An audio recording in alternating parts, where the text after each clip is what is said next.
Halo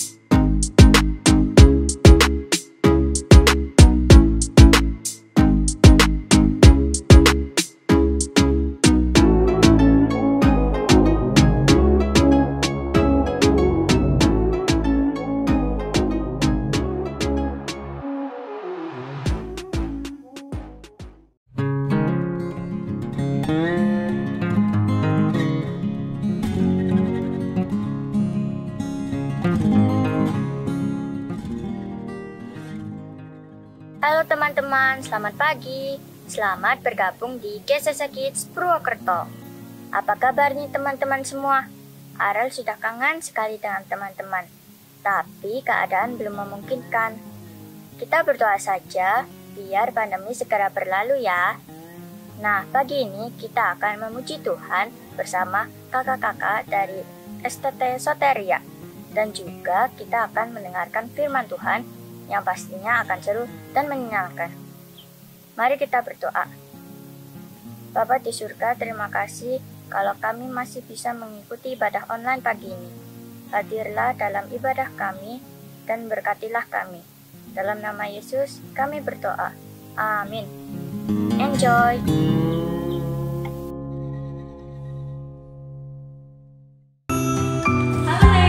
Halo Karita. Oh iya Karita, hari ini kita ada ibadah sekolah minggu kan? Iya, betul. Yuk kalau begitu kita sapa adik-adik kita. Yuk. Halo adik-adik, selamat hari Minggu. Hari ini kita akan ibadah online dan kita masih tetap ibadah di rumah ya adik-adik. Dan kita harus tetap mematuhi protokol kesehatan. Betul, mencuci tangan menggunakan sabun, memakai masker, dan yang terakhir kita harus menjaga jarak. Adik-adik, kita akan memulai ibadah kita. Mari kita akan bernyanyi dengan judul Tiada berkesudahan. Tanpa gerakannya ikuti ya.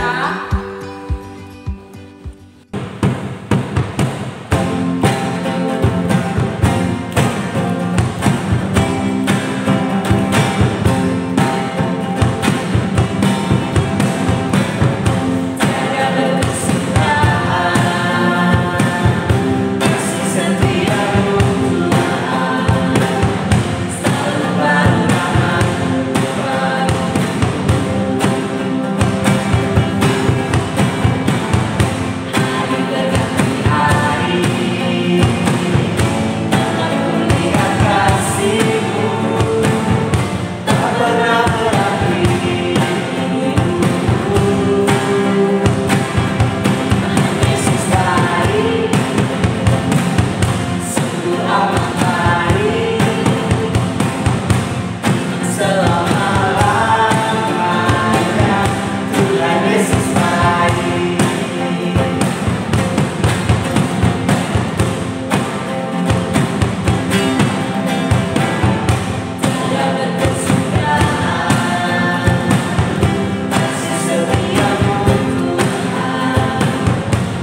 Berjumpa lagi dengan Miss Cindy di online experience kita hari ini.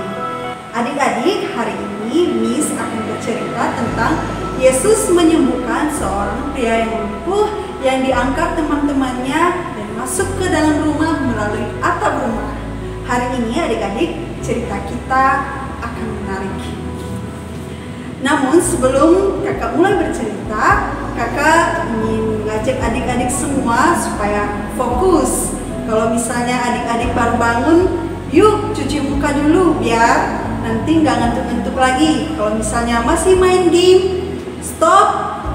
Kita fokus untuk bercerita hari ini. Nah adik-adik, ketika Yesus ada di bumi ini pada usia 30 tahun, dia mulai mengajar dan menyembuhkan banyak orang. Kerumunan besar berkumpul di manapun Yesus pergi. Mereka ingin mendengar apa yang Yesus katakan dan melihat Yesus melakukan mujizat yang dilakukannya kepada orang-orang sakit. Namun adik-adik, pada satu titik Yesus meninggalkan kota tempat dia tinggal, yaitu kota Kapernaum, karena berita tentang dia yang telah menyebar begitu cepat sehingga kesulitan untuk mengajar orang dalam suatu tempat yang sunyi. Menjadi terlalu sulit baginya untuk berkeliling dan mengajar. Tetapi adik-adik, suatu hari dia kembali ke Kapernaum. Sekali lagi berita menyebar dengan cepat bahwa Yesus telah datang. Begitu banyak orang yang berkumpul untuk melihat dia, sehingga tidak ada yang tersisa. Bahkan di luar pintu tempat dia mengajar sekalipun, di situ banyak orang. Tak jauh dari tempat Yesus mengajar adik-adik, ada seorang pria yang ingin datang dan bergabung dengan orang banyak. Dia telah mendengar kisah Yesus, dia telah mendengar mujizat yang telah dilakukan Yesus kepada orang-orang sakit. Nah, dia ingin datang dan melihat Yesus untuk dirinya sendiri. Tapi adik-adik, ada masalah yang besar. Adik-adik tahu apa masalah itu? Masalahnya adalah orang itu ingin datang kepada Yesus, tetapi dia tidak bisa menemukan Yesus. Karena apa? Dia tidak bisa berjalan. Bagaimana mungkin seseorang yang tidak bisa berjalan dapat melewati kerumunan orang banyak sehingga ia dapat mendekati Yesus? Namun adik-adik, segalanya akan berubah untuk pria ini. Karena apa? Ada yang tahu adik-adik? Ya, benar sekali. Ada 4 orang temannya yang datang menolongnya. Teman-temannya tersebut tentu saja menjadi pahlawan bagi pria tersebut. Menarik adik-adik, dalam aksi melakukan misi kepahlawanan ini, keempat teman tersebut menggunakan kreativitasnya. Mereka menggunakan kreativitas mereka. Mereka membaringkan pria yang tidak bisa berjalan itu di atas tikar dan mengangkatnya serta membawanya ke tempat Yesus mengajar. Seperti yang kakak katakan tadi adik-adik, teman-teman tersebut mengangkat pria yang tidak bisa berjalan dan membawanya di atas tikar ke tempat Yesus mengajar. Tapi adik-adik, keadaan menjadi semakin sulit bagi pria dan teman-teman tersebut. Karena apa? Karena ketika mereka tiba, banyak sekali orang sehingga tidak ada jalan bagi mereka untuk datang kepada Yesus. Karena banyak orang yang ingin datang kepada Yesus. Tapi adik-adik, mereka tidak patah semangat. Sekali lagi, teman-teman pria itu melewati tantangan tersebut. Mereka berpikir dan menemukan kreativitasnya. Mereka mulai beraksi lagi dengan cara yang sangat kreatif. Mereka naik ke atas atap, membolong atap tersebut, lalu menurunkan pria itu dari atas tikar ke bawah ke tempat Yesus mengajar. Keren kan kreativitas mereka adik-adik? But what happened after that? Orang banyak yang datang untuk melihat, mendengar pengajaran serta ingin disembuhkan oleh Yesus, bingung dan terkejut. Mereka dikejutkan oleh aksi penurunan pria itu dari atas atap. Mereka menerobos orang banyak melalui atap. Nah adik-adik, mungkinkah orang banyak itu merasa kesal atau mendukung aksi para pahlawan tersebut? Coba bayangkan adik-adik, misalkan kita sedang asik-asiknya dan serius mendengar pengajaran dari guru kita, tiba-tiba kita dikejutkan oleh orang yang turun dari atap. Bagaimana kalau orang banyak itu adalah kita sekalian adik-adik? Kesalkah kita atau tidak? Itu semua tergantung jawaban adik-adik semua. Nah, apa hal menarik berikutnya adik-adik? Hal menarik berikutnya adalah Yesus memperhatikan iman keempat teman tersebut. Dia melihat bagaimana mereka merawat teman mereka dan berusaha menolongnya. Menariknya adalah Yesus menghentikan pengajarannya dan apa? Ayo, sebaiknya kita baca Alkitab kita biar lebih jelas apa yang Yesus lakukan nantinya. Yuk mari kita buka Alkitab kita dalam Markus 2 ayat 5. Ketika Yesus melihat iman mereka, berkatalah ia kepada orang lumpuh itu, "Hai anakku, dosamu sudah diampuni." Wah. Yesus katakan apa? "Hai anakku, dosamu sudah diampuni." Amazing. Mengapa Yesus mengatakan hal itu? Padahal dia tahu yang diinginkan adalah kesembuhan dari orang yang tidak dapat berjalan tersebut. Why he said it? Anakku, dosamu sudah diampuni. Jawabannya sebentar lagi akan kita ketahui ya adik-adik. Adik-adik, di tempat itu hadir para ahli-ahli Taurat atau dalam bahasa kita sekarang ini yaitu guru-guru hukum.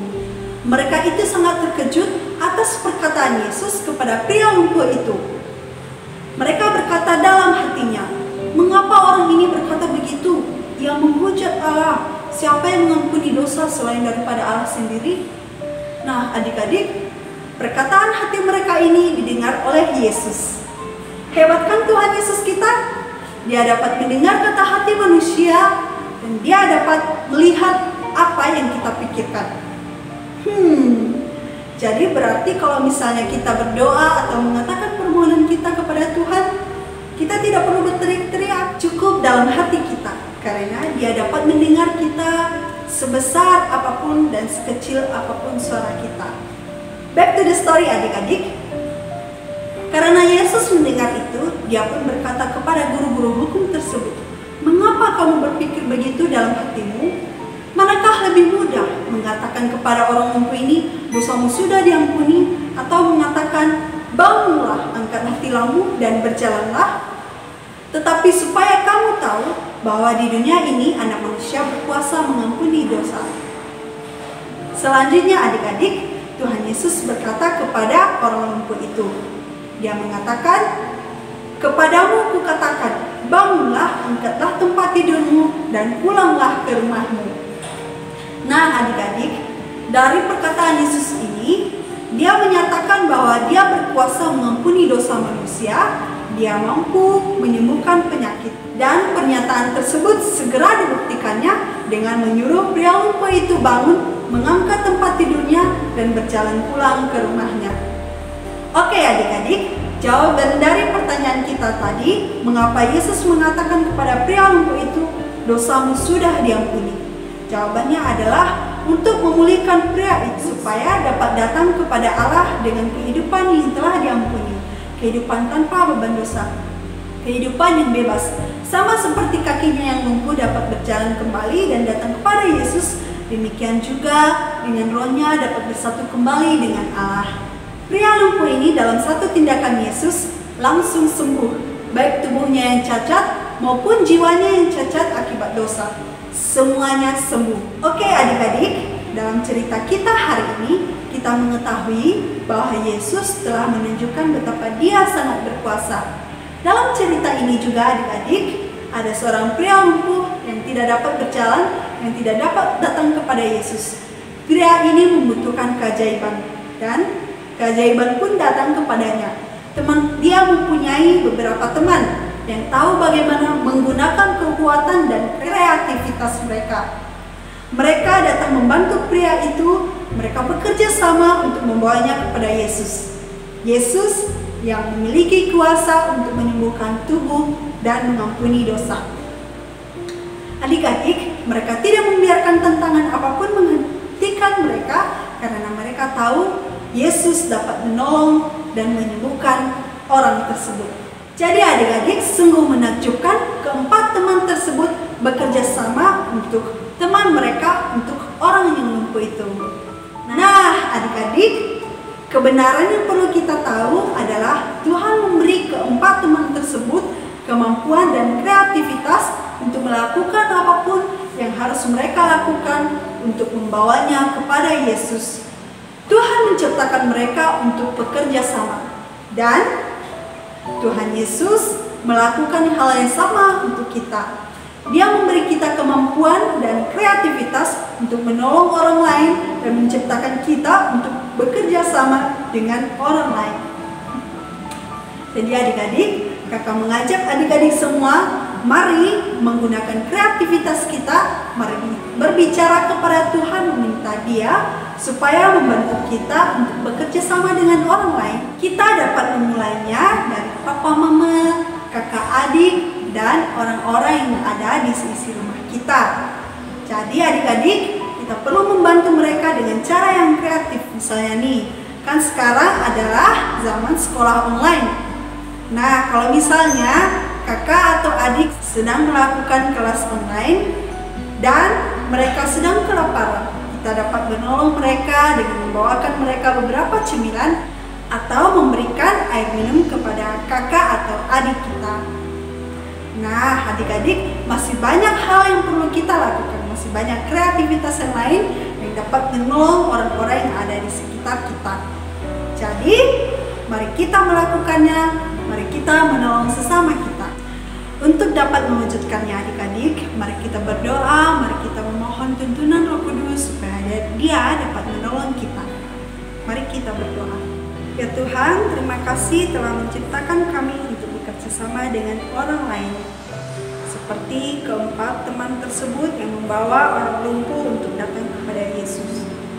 Ada banyak hal yang bisa kami lakukan ketika kami bekerja bersama, dan itu membuat hidup kami menjadi jauh lebih baik, lebih menyenangkan dan menarik. Bantu kami Tuhan untuk mengingat bahwa kami tidak perlu melakukan hal-hal sendirian, dan pada kenyataannya Engkau membuat kami menyatukan ide-ide kami dengan orang lain. Harap ingatkan kami untuk saling membantu dan untuk membantu orang lain. Kami mengasihi-Mu Tuhan, dan kami ingin mengikuti-Mu sepanjang hidup kami. Di dalam nama Tuhan Yesus Kristus, Tuhan dan Juru Selamat kami sudah berdoa. Amin. Oke adik-adik, demikian cerita kita hari ini. Sampai jumpa minggu depan. See you.